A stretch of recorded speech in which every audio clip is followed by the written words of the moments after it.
بسم اللہ الرحمن الرحیم۔ گمنام ہیرو کے معزز ناظرین السلام علیکم۔ دوستو لائک ضرور کر دیا کریں، شکریہ۔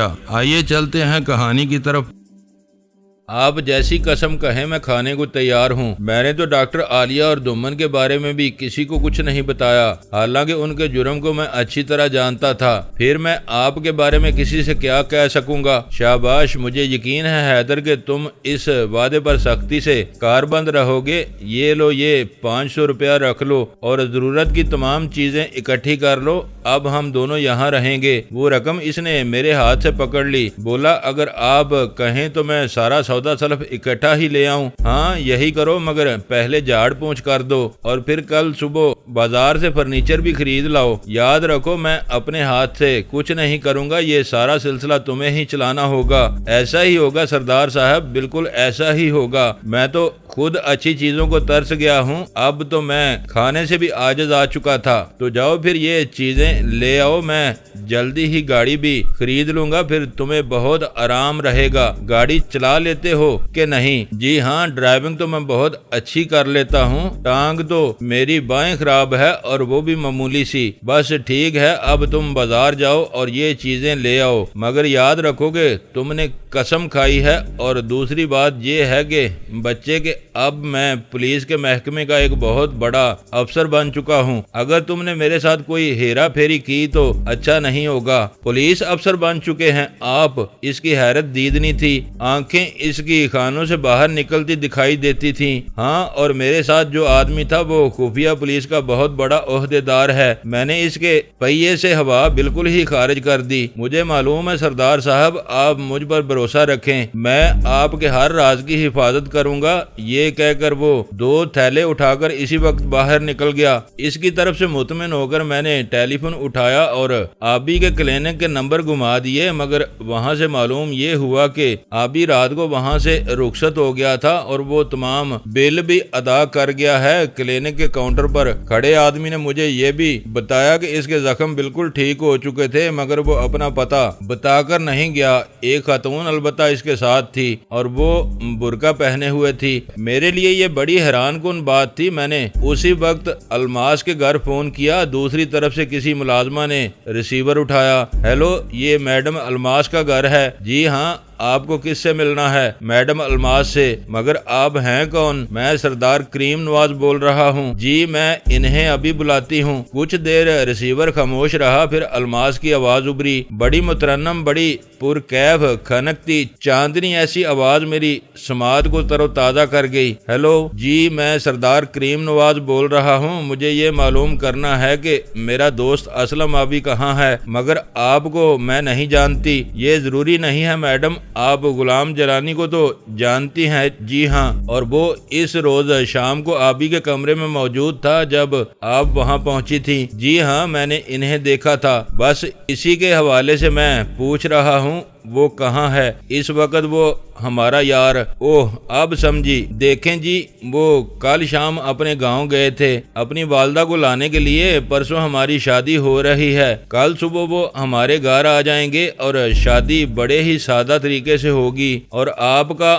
آنا بہت ضروری ہے۔ ان کے اصل سرپرست تو آپ ہی ہیں نا؟ اس کے زخم ٹھیک ہو گئے تھے؟ جی ہاں، علاج انہیں بہت اچھا مل گیا تھا۔ کیا ایسا ہو سکتا ہے کہ آپ ہماری بھی شادی کروا دیں؟ مجھے کیا پتا، آپ کسی میرج بیورو سے بات کریں۔ الماس تو ایک ہی تھی اور اب وہ بھی جا رہی ہے۔ اس کی آواز کا لوچ آدمی کو حیران کر دیتا تھا، مگر جب وہ شوخی پر اتر آتی تھی تو پھر سیدھی دل میں اترتی تھی۔ وہ بہت خوش نصیب آدمی ہے میڈم، ابھی تو وہ اپنی جاگیر پر گیا ہے، آئے گا تو میں اس سے بات کروں گا، وہ اپنے دوست کے لیے جیسے بھی ہو سکے آپ سے پرے ہٹ جائے۔ اللہ، کیا بات ہے آپ کی! اگر آپ غلام جلانی ہیں اور آپ کو ایسا ہی شوق تھا تو آپ نے ان کی جگہ اپنا نام کیوں درج نہیں کروایا؟ بس یہ میری کم نصیبی ہے میڈم، اس میں جرت زیادہ تھی، حوصلہ بھی زیادہ تھا، قوت اظہار بھی مجھ سے کہیں بڑھ چڑھ کر تھی۔ اس کا سانس جب بنسری سے نکلا تو مدر تان بن کر نکلا۔ آپ بڑا دل خراش مذاق کر رہے ہیں مجھ سے؟ اچھا، خدا حافظ، کل صبح فون کریں، میں بھی آج کل کہیں نہیں جا رہی، گھر ہی پر رہتی ہوں۔ یہ کہہ کر اس نے فون بند کر دیا۔ میں دیر تک ریسیور کو تکتا رہا۔ ایک بڑا ہی خوش آئندہ سلسلہ منقطع ہو گیا تھا۔ عورت کبھی کبھی آدمی کی کتنی ضرورت بن جاتی ہے، اس شام مجھے اس کا احساس ہو رہا تھا، اور میں تھا کہ مجھے جرأت اظہار کی کمی نے ہی مار لیا تھا۔ ایسے میں مسند آرا مجھے بہت یاد آئی، مگر اس سے بھی زیادہ وہ عورت جو میرے بچے کی ماں بن گئی تھی، شیر دل آہو کی بیوی سربری خانم، وہ میرے ذہن میں ابری تو اس کے ساتھ ہی وہ بچہ بھی ہم ہما کر میری گود میں آ بیٹھا۔ نہ چاہتے ہوئے بھی میں اس کی طرف متوجہ ہو گیا۔ فون میرے سامنے تھا، میں نے آہو کا نمبر گھما دیا۔ ریسیور پر کسی خاتون کی آواز ابری، آواز میں عجیب سی نغمگی تھی، مگر سہمی سمٹی سی، جیسے گرد و پیش سے اسے دھڑکا لگا ہو۔ ہیلو کے الفاظ یوں کہے گئے جیسے کوئی اپنی آواز بکھرنے سے بچا رہا ہو۔ ہیلو، کون؟ آپ کو کس سے بات کرنی ہے؟ پہچانا نہیں آپ نے؟ میں وہی آپ کا اختر شیرانی ہوں۔ اوہ، آپ کہاں ہیں اس وقت؟ اپنے گھر میں؟ کس جگہ؟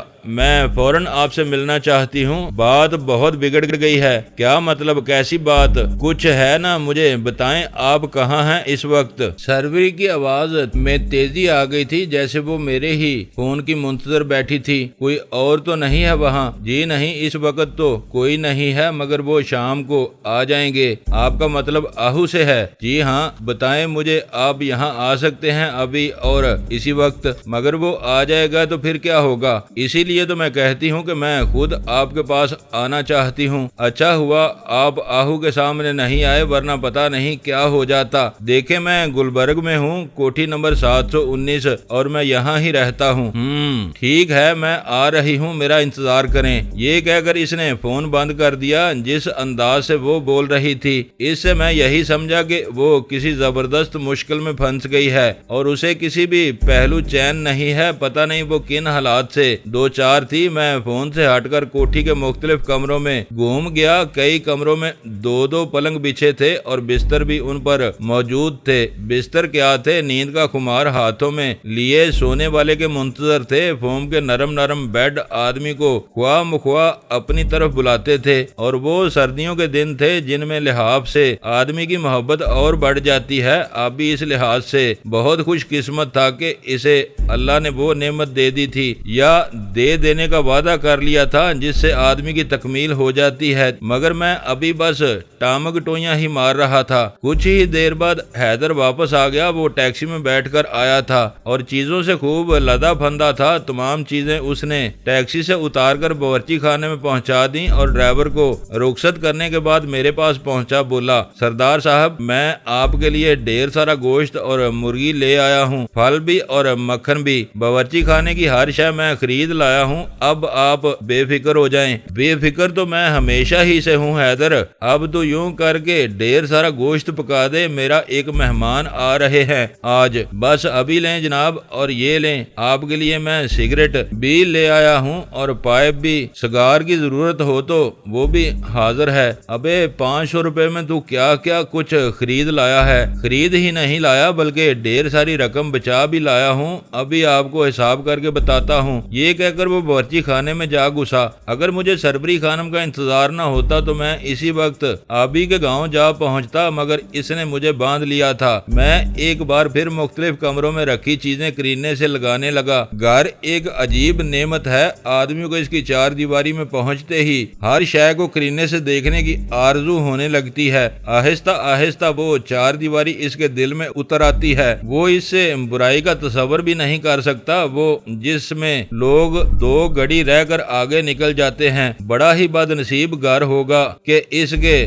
در و دیوار سے کسی کو محبت نہیں ہوتی۔ ایسے گھر کرائے کے گھر ہوتے ہیں، مگر ایسا کیوں ہے کہ کرائے کے گھروں سے بھی لوگوں کو محبت ہونے لگتی ہے، حالانکہ انہیں معلوم ہوتا ہے انہیں جلد یا دیر وہاں سے اٹھ جانا ہوگا۔ سامان حالانکہ وہاں زیادہ نہیں تھا، پھر بھی سب چیزیں میں نے بہت سوچ سمجھ کر ادھر ادھر لگا دیں۔ کچھ کمرے بالکل ہی خالی تھے، تھے۔ میں نے سوچا صبح سب سے پہلے یہی کام کروں گا کہ وہاں ہر کمرے میں مناسب فرنیچر لگا دوں گا۔ روپیہ میرے پاس صرف 1.5 لاکھ باقی بچا تھا اور وہ بہت تھا، ڈھیر ساری چیزیں اس سے خریدی جا سکتی تھیں اور ابھی مجھے آبی سے آدھی رقم وصول کرنی تھی۔ مجھے یقین تھا کہ وہ میرے ساتھ تعاون کرے گا اور آدھا روپیہ میرے حوالے کر دے گا۔ ہاں، اگر الماس نے اسے زیادہ نہیں نچوڑا تو پھر ہی وہ میرے کام آ سکے گا، ورنہ نہیں۔ آدمی کی برین واشنگ جس طرح بیوی کر سکتی ہے، کوئی بڑے سے بڑا پولیس افسر بھی نہیں کر سکتا۔ دماغی شفا خانے بھی اس معاملے میں ناکام رہتے ہیں۔ بیوی شے ہی ایسی ہے، اور اگر چوری میں ہی کامیابی ملتی ہو تو پھر وہ اپنے آدمی کو فنکار بنا دے گی۔ دوسروں کے تجربات مجھے یہی بتاتے تھے۔ کوئی پون گھنٹہ بھی نہیں گزرا تھا کہ لان کی تنہائی گونجنے لگی۔ بہت دور گیٹ پر کسی نے گھنٹی بجا دی تھی۔ حیدر فوراً ہی باہر نکل گیا۔ اتنا لمبا چوڑا فاصلہ طے کرنا ایک مسئلہ تھا، مگر اسے شاید عادت تھی۔ میں اسے کھڑکی کے شیشے میں سے دیکھتا رہا۔ اس وقت شام اندھیرے میں بدلنے سے پہلے سرخ ہوتی جا رہی تھی۔ گیٹ پر مجھے ایک ٹیکسی دکھائی دی۔ حیدر نے دروازہ کھولا تو ایک عورت بچے کو ہاتھوں میں سنبھالتی ہوئی اندر آ گئی۔ وہ سربری خانم تھی اور وہ پہلی مہمان تھی جو اس شام میرے گھر اتری تھی۔ پتہ نہیں حیدر سے اس نے کیا بات کہی، وہ فوراً ہی گیٹ بند کر کے سربری کی طرف بڑھا اور اس بچے کو ہاتھوں میں لے کر اس کے آگے آگے چلنے لگا۔ میں عمارت کے بڑے دروازے سے نکل کر برآمدے میں جا ٹھہرا۔ وہ لمبا چوڑا لان عبور کر کے وہاں تک پہنچے تو مجھے دیکھ کر سربری کے قدم ایک دم تیز ہو گئے اور بڑی بے تکلفی سے بولی، السلام علیکم جناب، آپ کا گھر اتنی دور ہے کہ گجرات جانا زیادہ آسان لگتا ہے۔ آپ کی مہربانی ہے جو آپ آ گئیں۔ حیدر، ان کے لیے اچھی سی کافی بناؤ اور بیڈ روم میں لے آؤ۔ جی بہت اچھا، میں بھی یہی سوچ رہا تھا کہ چائے بناؤں یا کافی، یہ کہہ کر وہ باورچی خانے کی طرف نکل گیا۔ آئیے سربری خانم آئیے، یہ آپ کا اپنا گھر ہے، میں نے چند ہی دن ہوئے خرید لیا ہے۔ اچھا، یہ تو بہت خوبصورت کوٹھی ہے۔ اللہ، اتنا سنگے مرمر کسی نے بڑے شوق سے بنوائی ہوگی۔ ہوئی سے کیا مطلب، بنوائی ہے۔ فرش دیکھیں کتنے خوبصورت ہیں، جی چاہتا ہے آدمی یہاں ہی لیٹ رہے۔ ہاں، اس کی ہر شے میں ایک حسن ہے۔ سربری نے عمارت کے اندر سے گزرتے ہوئے ہر چیز کو بڑی گہری نظر سے دیکھتے ہوئے کہا، میں 2-1 دن میں اس کو سامان سے بھر دوں گا، کل فرنیچر بھی لے آؤں گا۔ گھر تو آدمی کی بڑی اہم ضرورت ہے سربری خانم۔ ہاں، گھر باقی بہت ضروری ہے، بے گھر بھی کوئی آدمی ہوتا ہے۔ میں اسے ساتھ لے کر سیدھا بیڈ روم میں جا پہنچا۔ بچہ اس نے حیدر سے پہلے ہی لے لیا تھا، مگر مجھ سے اس کی طرف دیکھا نہیں جاتا تھا اور وہ آنے بہانے اسے میرے سامنے کر رہی تھی۔ آخر اس نے بچے کو بستر پر ڈال کر اس کے اوپر لحاف ڈال دیا۔ مجھے حیرت ہے جیلانی صاحب، ایسا صابر بچہ ہے کہ ذرا نہیں روتا، بس چپ چاپ پڑا رہتا ہے، بھوک لگے تو پھر گوں گوں کرنے لگتا ہے، بالکل آہو جیسی عادت ہے اس کی۔ وہ بھی مشکلات سے ذرا نہیں گھبراتا اور روتا تو وہ بالکل ہی نہیں ہے۔ لعنت بھیجیں اس پر جی، کمال کرتے ہیں آپ، کہاں رام رام کہاں ٹیں ٹیں۔ یہ کہہ کر اس نے اپنا برقع اتار کر پلنگ پر رکھ دیا۔ وہ اب بھی بلا خیز حسن کی مالک تھی۔ اللہ نے اسے شاید اپنے ہاتھ سے بنایا تھا۔ صحت اس کی اتنی اچھی تھی کہ خون گویا اس کی جلد سے ٹپکتا نظر آتا تھا، مگر اتنی ساری حسن و خوبی کے باوجود وہ مجھے اس گھڑی اچھی نہیں لگ رہی تھی۔ پتہ نہیں ایسی کیا بات تھی، ایک انقباض کی کیفیت نے مجھے گھیر لیا تھا۔ دل اس کی طرف اس انداز سے راغب نہیں ہو رہا تھا جیسا وہ چاہتی تھی، اور مجھے معلوم ہے کہ جس الزام کی زد میں وہ مجھے لا چکی تھی وہ سارے کا سارا شراب کا مرہون منت تھا۔ میری اپنی مرضی اس میں شاید ہرگز شامل نہیں تھی۔ میں نے بھی اس کو ابھی تک اس صورتحال کے دوسرے رخ سے متعارف نہیں کروایا تھا۔ وہ یہی سمجھ کر میرے پاس آ گئی تھی کہ وہ مجھے جیت لے گی۔ کیا سوچ رہے ہیں؟ بیٹھے نا۔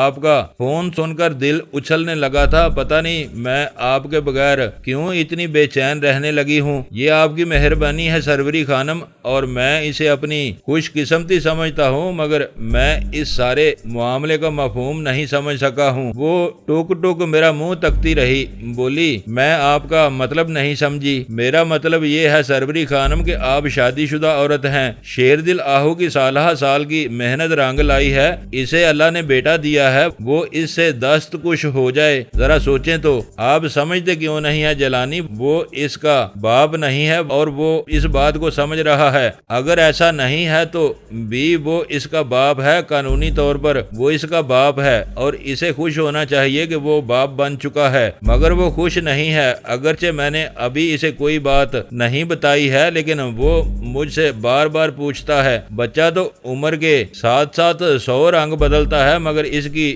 شباہت کے ساتھ صرف باپ ہی کو ملایا جا سکتا ہے، اور میں مجرم بن گئی ہوں، آپ کی بھی اور آہو کی بھی۔ اگر اسے یقین ہے کہ وہ اس کا باپ نہیں ہے تو پھر وہ کیسے آپ کو گھر میں رہنے دے گا؟ وہ مجبور ہے، ہمارے والد کی جاگیر اس کو کچھ نہیں کرنے دیتی، ورنہ وہ اب تک خدا جانے کیا کر چکا ہوتا۔ میں اس کا دماغ پڑ چکی ہوں، وہ شاید مجھے اور اس بچے کو قتل کروا دے، وہ یہی سوچتا ہے۔ وہ مسند آرا سے شادی کر لے گا، ابھی وہ بد نصیب اس کے ہاتھ میں ہے، یہ اس کی بھول ہے سربری بیگم۔ یہ تو ممکن ہے کہ وہ آپ کی زندگی ختم کر دے مگر وہ مسند آرا پر ہاتھ نہیں ڈال سکتا، یہ نہیں ہوگا، اس کی اسے بہت بڑی قیمت ادا کرنی پڑے گی۔ میں یہی تو کہہ رہی ہوں، اس کو باندھ لیں جیلانی، ورنہ وہ ہماری زندگیوں میں زہر گھول دے گا۔ آپ اسے نہیں سمجھتے ہیں، اس نے خفیہ طریقے سے مسند آرا کو کسی کے ہاتھ خط لکھ کر بتا دیا ہے کہ ہادی علی کو آپ نے قتل کیا تھا، اور وہ اب آپ کا نام سننا بھی پسند نہیں کرتی۔ اسے آپ سے نفرت ہو چکی ہے، اگرچہ وہ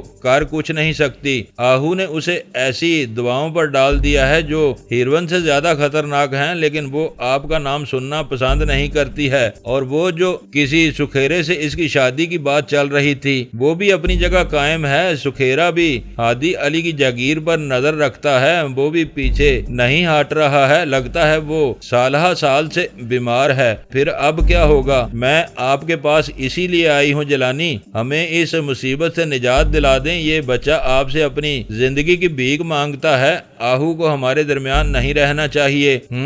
تو تم میرے پاس اس کے قتل کی تجویز لے کر آئی ہو؟ ہاں، یہی سمجھ لیں، اسی میں ہماری بلائی ہے۔ وہ جاگیر آپ کی منتظر ہے جیلانی، مجھ سے یا مسند آرا سے شادی کر کے آپ ہم سب کو بچا سکتے ہیں، مگر آپ کہتی ہیں کہ مسند آرا میرا نام سننا بھی پسند نہیں کرتی ہے۔ اسی لیے تو میں کہتی ہوں خدا نے یہ راستہ آپ کے لیے بنا دیا ہے، پھر آپ کیوں اپنے حق سے دستبردار ہوتے ہیں؟ خدا ہی جانتا ہے یہ بچہ اس نے مجھے کس لیے دیا ہے، میں اس کے لیے آپ سے خود کو وابستہ کرنا چاہتی ہوں، یہ بہت ضروری ہے جیلانی۔ میں آپ کے بغیر زندہ نہیں رہ سکتی اور یہی حال اس کا ہوگا۔ اس کی پیدائش میں ہمارا کوئی اختیار نہیں تھا، مگر اس کی پرورش ہم ہی کر سکتے ہیں۔ ہم ایک دوسرے کو بہتر طور پر سمجھتے ہیں جیلانی، مجھے مایوس نہ کریں۔ میں سمجھ رہا ہوں سربری خانم، میں سمجھ رہا ہوں، مگر یہ سب میرے بس میں نہیں ہے۔ میں صدیوں سے مسند آرا کا خواب دیکھ رہا ہوں، پتہ نہیں وہ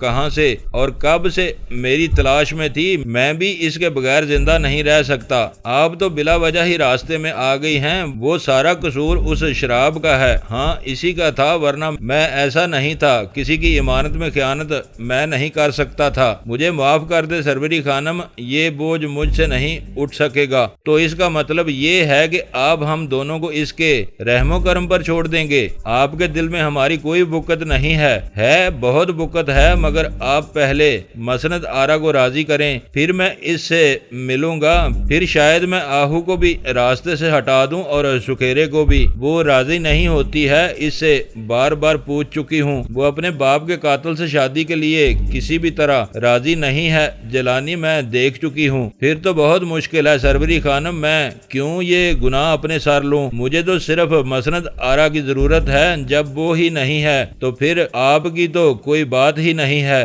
ایسا نہ کہیں جیلانی، ذرا اس بچے کو دیکھیں، آپ چاہتے ہیں کہ یہ آہو کے ہاتھوں قتل ہو جائے؟ اس نے بچہ پلنگ سے اٹھا کر میری طرف بڑھاتے ہوئے کہا۔ بچہ حیرت انگیز طور پر مجھ سے مشابہ تھا، سربری کو بھی احساس تھا کہ وہ کس بوجھ تلے دب گئی ہے۔ بچے کو باپ کی ضرورت تھی، اور سربری کو ایسے خامند کی جو واقعی اس بچے کو اپنا بیٹا کہہ سکے، اور آہو اس پھیر میں آ کر فالتو ہو کر رہ گیا تھا۔ وہ اپنی جگہ ایک ہولناک منصوبہ بنا بیٹھا تھا، اور سربری خانم ایک الگ معاشر خیال دل میں سنوار بیٹھی تھی۔ حال اس کا یہ تھا کہ آہو کو قتل کر دیا جاتا یا پھر سربری اس کے ہاتھوں قتل ہو جاتی۔ تیسری اور آخری صورت یہ تھی کہ سربری خود اپنے بچے کو ہلاک کر دیتی یا کسی یتیم خانے میں دے آتی، اور یہ دونوں باتیں اسے منظور نہیں تھیں۔ چہ جائے کہ وہ اپنے قتل پر صبر کر کے بیٹھ رہتی، اور اب وہ اسی مخمسے کے حل کے لیے میرے میرے پاس آئی تھی اور چاہتی تھی کہ میں اس کو بیوی بنا لوں، مگر اس کے لیے ضروری تھا کہ آہو اسے طلاق دے دیتا، لیکن بیچ میں ہادی علی کی جاگیر اس کے پاؤں کی زنجیر بن چکی تھی۔ وہ سب کچھ کر سکتا تھا، مگر جاگیر سے وہ کسی طور پر بھی دستبردار ہونے پر آمادہ نہیں ہو سکتا تھا۔ اس کی طبیعت کے اس لالچ کو میں اچھی طرح سمجھ رہا تھا۔ وہ آدمی جو پارٹی کے کہنے پر ہی صحیح اپنے سسر کو مروا سکتا ہے تاکہ اس کے نتیجے میں وہ اتنی بڑی جاگیر کا مالک بن سکے، تو پھر اس سے دوسرے مرحلے پر کسی قسم کی غفلت کی توقع کیسے کی جا سکتی ہے؟ وہ دوسری انتہا بھی ضرور چھو سکتا تھا۔ بچہ میں نے سروری کے ہاتھوں سے پکڑ لیا، وہ اب تک بالکل خاموش تھا۔ میں نے فوراً ہی بچہ سروری کے حوالے کر دیا۔ یہ بچہ میرا امتحان بن کر رہ گیا ہے، اسے آپ میرے سامنے مت لایا کریں سروری، یہ اچھی بات نہیں ہے۔ کیوں نہ لاؤں میں اسے آپ کے سامنے؟ کیا قصور کیا ہے اس نے؟ اس کا کیا قصور ہے جلانی، مجھے بتائیں۔ اس کا لہجہ تلخ ہونے لگا، رنگ اس کا غصے کی وجہ سے سرخ ہو گیا تھا۔ پھر وہ رونے لگی۔ روتی کیوں ہیں آپ؟ کیا چاہتی ہیں آخر؟ مجھے بتائیں تو صحیح، ابھی تو آپ آہو کی منکوحہ ہیں، پھر میں ایسے میں کیا کر سکتا ہوں؟ میں آپ کو بتا چکی ہوں ہم دونوں کی زندگیاں خطرے میں ہیں، وہ کسی بھی وقت ہم پر وار کر سکتا ہے۔ ایسا نہ سوچیں سروری، میرا خیال ہے آہو یہ سب کچھ نہیں کر سکتا ہے۔ آپ گھر سے کیسے نکلی ہیں؟ میں کبرا سے کہہ آئی تھی کہ میں ڈاکٹر کے پاس جا رہی ہوں، منا بیمار ہے۔ اس کا مطلب یہ ہے کہ آپ کا وقت ختم ہو رہا ہے، اس کی واپسی سے پہلے مجھے گھر پہنچ جانا چاہیے۔ اتنے میں حیدر کافی کی پیالی لے کر اندر آ گیا۔ اسے دیکھ کر سروری نے اس کی طرف سے رخ پھیر کر بچے کو گود میں لے لیا۔ حیدر معاملے کی نوعیت کو سمجھنے کی کوشش کر رہا تھا۔ اس نے پیالیاں میز پر رکھی تو میں نے کہا، حیدر جاؤ ذرا کوئی ٹیکسی روکو، انہیں بادامی باغ جانا ہے۔ جی بہت بہتر سردار صاحب، ٹیکسی رکی تو میں آپ کو گھنٹی دے دوں گا۔ ہاں ہم گیٹ پر آ جائیں گے۔ وہ باہر نکلا تو میں نے پیالی اٹھا کر خود سروری کو دے دی۔ یہ رونا ٹھیک نہیں ہے سروری، آپ تو بڑی حوصلہ مند عورت ہیں، پر میں تنہا رہ گئی ہوں۔ مسند کا بھی یہی حال ہے،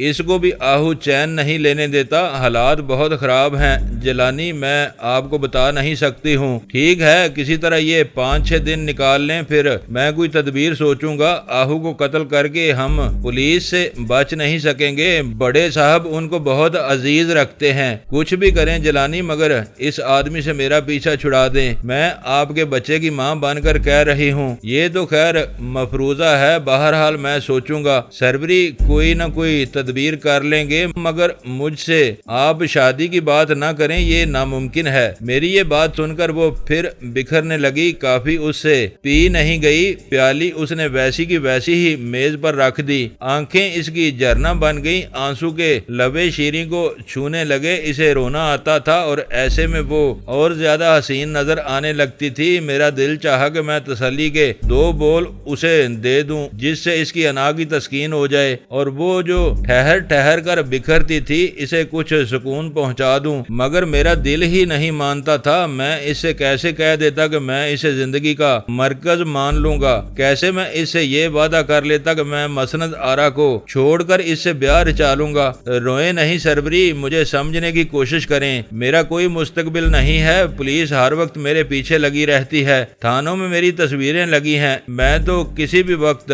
دریا برد کر دیا جاؤں گا۔ میں آپ کے کام کا آدمی نہیں ہوں سروری، اسی لیے میں آپ سے کہتا ہوں کہ اس راہ پر نہ چلیں۔ میں خود اپنا ساتھ نہیں دے سکتا، آپ کو کیسے سہارا دے سکوں گا؟ یہی وجہ ہے کہ میں آج تک مسند آرا کے پاس نہیں پہنچا۔ عین اس وقت گھنٹی بج اٹھی۔ آئیں، حیدر نے ٹیکسی روک لی ہے، اطمینان رکھیں، آہو آپ کے خلاف کچھ نہیں کر سکتا ہے۔ آئیں، کوئی نہ کوئی تدبیر ہم ضرور کر لیں گے۔ وہ ایک ٹھٹھرتی سی نگاہ مجھ پر ڈال کر کمرے سے باہر نکل گئی۔ بچہ اس نے لاش کی طرح دونوں بازوؤں پر ڈال رکھا تھا۔ میں ڈرا کہ کہیں وہ اس مست ملنگ بچے کو میرے دروازے پر ہی نہ ڈال دے، مگر ایسا نہیں ہوا۔ وہ چپ چاپ گیٹ سے نکلی اور ٹیکسی میں جا بیٹھی۔ آئیں میرے ساتھ بیٹھے، مجھے گھر تک تو چھوڑ آئیں۔ شام گہری ہو چلی تھی اور شاید اسے تنہا جاتے ہوئے ڈر لگتا تھا۔ حیدر ادھر آؤ، تم بی بی کے ساتھ چلے جاؤ، اور یہ لو کرایہ، واپسی میں بھی ٹیکسی پر آ جانا۔ سروری دنگ رہ گئی، اسے یہ توقع ہرگز نہیں تھی کہ میں اس کے ساتھ ایسا سلوک کروں گا۔ حیدر نے مجھ سے 100 روپیہ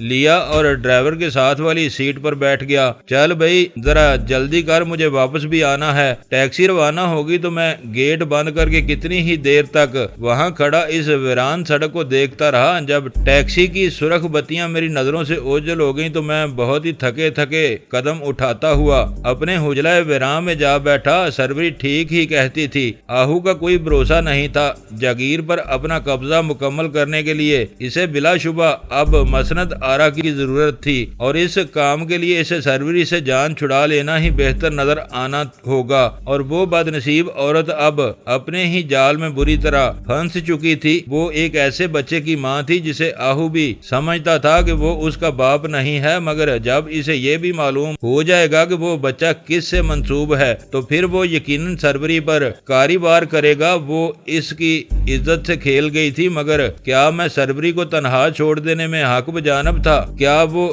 اس گہار سے بچ کر نکل سکے گی؟ ایسے میں عورت کا تو خدا ہی حافظ ہوتا ہے، اس کی عیاری اور مکاری بھی اس کے کام نہیں آ سکتی ہے۔ ہاں، اگر وہ خود آہو کو زہر دے دے تو یہ ایک الگ بات ہے، مگر اتنا حوصلہ وہ کہاں سے لائے گی؟ حیدر کوئی 1 گھنٹے بعد واپس آ گیا۔ بولا، صاحب جی وہ انہیں گھر چھوڑ آیا ہوں۔ اندر بھی گیا تھا تو؟ جی نہیں، وہ بس گلی میں اتر گئی تھی اور میں اسی ٹیکسی میں واپس آ گیا ہوں۔ کوئی خاص بات؟ جی کوئی نہیں، میرا خیال ہے وہ بیچاری سارا راستہ روتی ہی رہی تھی، پتہ نہیں انہیں کیا پریشانی تھی۔ ٹھیک ہے، جاؤ اب کھانا لے آؤ، بہت دیر ہو گئی ہے۔ اور سنو، ٹیکسی کا کرایہ کس نے دیا تھا؟ جی میں نے خود دیا تھا، انہیں تو شاید کسی بات کا ہوش تک نہیں تھا۔ ہاں ٹھیک ہے، کھانا بس ادھر ہی لے آؤ۔ یہ ڈائننگ ٹیبل کا تصور مجھے پاگل کر دیتا ہے، یہاں ہی لے آؤ بس۔ جیسے آپ کی مرضی۔ ویسے ڈاکٹر عالیہ کو میں نے کبھی ڈائننگ ٹیبل کے بغیر کھانا کھاتے نہیں دیکھا، بڑی 30 مار خان عورت تھی جی وہ بھی۔ یہ کہہ کر وہ باورچی خانے میں جا گھسا۔ حیدر نے کھانا میرے پلنگ کے قریب تپائی پر رکھ دیا، مگر ابھی میں پہلا لقمہ ہی اٹھا سکا تھا کہ فون کی گھنٹی بجنے لگی۔ یہ بڑی زیادتی کی بات تھی، آدمی گھر میں کہیں بھی ہو، ٹیلی فون آ جائے تو اسے سب کام چھوڑ چھاڑ کر اس کی طرف بھاگنا پڑتا ہے۔ فون بڑی رحمت ہے، آدمی کے سارے جہان سے تعلق قائم رہتا ہے، مگر اس کے باوجود اس کی گھنٹی رگوں میں خون خشک کر دیتی ہے۔ میرا تو خاص طور پر برا حال ہو جاتا ہے، میں دوسرا لقمہ نہ اٹھا سکا، وہ گھنٹی میرے لیے زحمت بن گئی تھی۔ دیکھ حیدر کون ہے، میں اس کا عادی نہیں ہوں، پتہ نہیں ایسا کیوں ہے، مجھے اس سے وحشت ہونے لگتی ہے۔ حیدر فون کی طرف بڑھا تو معلوم ہوا کہ دوسری طرف ستناجا صاحب ہیں۔ یہ کوئی ستناجا صاحب ہیں، آپ سے بات کرنا چاہتے ہیں۔ میں کھانا چھوڑ کر فون کی طرف لپکا، کون صاحب ہیں؟ میں ستناجا بول رہا ہوں بھائی، کیا کر رہے ہیں اس وقت؟ میں کھانا کھا رہا تھا، کوئی حکم؟ ذرا دیر کے لیے ادھر آ جائیں، میری کوٹھی پر ایک بہت ضروری بات کرنی ہے آپ سے۔ ابھی آ جاؤں؟ ہاں ہاں بھائی، پہلے کھانا کھا لیں، میں آپ کا انتظار کر رہا ہوں۔ جی ٹھیک ہے، میں کوئی آدھا گھنٹہ میں پہنچ رہا ہوں۔ یہ کہہ کر میں نے فون بند کر دیا۔ پتہ نہیں ایسی کون سی اہم بات تھی جس کے لیے وہ مجھے بلا رہے تھے۔ زندگی ویسے ہی دھوپ چھاؤں بن کر رہ گئی تھی، مجھے نہیں معلوم تھا کہ انہیں میری اس قدر ضرورت کیوں پڑ گئی ہے۔ میں نے جلدی کھانا حلق سے نیچے اتارا اور لباس تبدیل کر کے میں 8:30 بجے گھر سے چل دیا۔ ستناجا صاحب اس وقت گیٹ سے باہر کھڑے میرا انتظار کر رہے تھے۔ ان کو دیکھ کر ہمیشہ مجھے یہی محسوس ہوا کہ اس آدمی کا ماضی نہایت گنونا اور شرمناک ہوگا۔ اس کے چہرے کی کرختگی مجھے یہی بتاتی تھی، اس کی آنکھ میں سور کا بال تھا یا جانے کیا بات تھی۔ اسے دیکھ کر اندر سے میں بھی لرز جاتا تھا۔ مجھے ٹیکسی سے اترتا دیکھ کر وہ تیزی سے میری طرف بڑھے، بولے میں آپ ہی کا انتظار کر رہا تھا، خیر تو ہے نا؟ ہاں خیر ہی ہے، آئیں اندر چلتے ہیں۔ یہ کہہ کر وہ مجھے اپنے ڈرائنگ روم میں لے گئے اور تمام کھڑکیاں دروازے اچھی طرح بند کر کے بولے، آپ سے میں نے کہا تھا نا کہ پولیس کے کاغذات سے میں آپ کا نام کٹوا دوں گا۔ ہاں ہاں مجھے یاد ہے، پھر کیا کیا ہے آپ نے؟ مجھے ابھی کوئی 1 گھنٹہ پہلے تھانہ فیروز والا سے اطلاع ملی ہے کہ پولیس کی ایک گشتی پارٹی نے نہر کے قریب 2 آدمی مار دیے ہیں پولیس مقابلے میں۔ اوہ تو یہ بات ہے، کون لوگ تھے؟ تھانے دار کا کہنا ہے وہ ڈاکو تھے، پولیس نے انہیں للکارا تو انہوں نے سپاہیوں پر فائر کھول دیا، اس مقابلے میں 2 ڈاکو ہلاک ہو گئے۔ اچھا پھر اب کیا سوچا ہے آپ نے؟ بات اتنی سی ہے کہ ان میں سے ایک کا نام ہم غلام جیلانی رکھ لیتے ہیں، یہ کوئی زیادہ مشکل کام نہ ہوگا، دوسرے کا نام اسلم آبی ہوگا۔ اس کا مطلب یہ ہوا کہ میں گویا مر چکا ہوں، غلام جیلانی زندہ نہیں رہا ہے۔ ہاں،